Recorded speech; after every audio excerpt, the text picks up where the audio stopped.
انتوا عارفين ان في قبيلة في قلب الهند كانت بتقدس الفيلة لدرجة انها كانت بتقدم لها القرابين من البشر كمان. القصة اللي هقولها النهاردة مش مجرد أسطورة، دي حكاية حقيقية اتنقلت عبر السنين عن معابد غامضة، كوابيس مرعبة، ودماء اتسفكت تحت أقدام الفيلة. يلا بينا نغوص مع بعض في سر القبيلة الغامضة دي ونشوف ايه حكايتها بالظبط. في قلب الهند جوه الغابات والمعابد القديمة كانت عايشة قبيلة غريبة اسمها الهندوس. القبيلة دي كانت مؤمنة ان رضا الاله مش بيجي غير بالقرابين، والاله بتاعهم طبعا مختلف تماما. بس الغريب ان القرابين دي ما كانتش اكل ولا ذهب، لا كانت فيلة. عارفين يعني ايه فيلة؟ هما بيعبدوا الاله جنيشة، اله الحكمة واللي بيشيل العقبات من طريق الناس في اعتقادهم طبعا.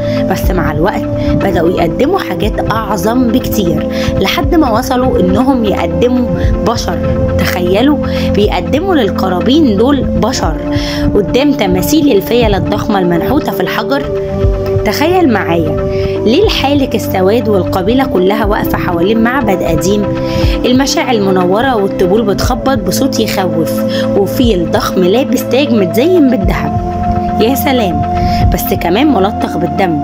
الكاهن الكبير بيرفع صوته ويقول لتسقط القرابين عشان أرواحنا تعيش للأبد. والأغرب من كل ده إن الناس كانوا مصدقين إن القرابين دي بتجيب المطر وبتبعد الأمراض، وكمان بتحافظ على القرية في أمان.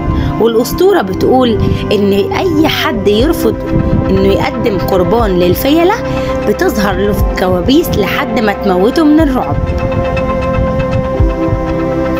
والمدهش بقى ان لحد النهارده في مهرجانات بالهند بيزينوا الفيلة وبيحتفلوا بيها.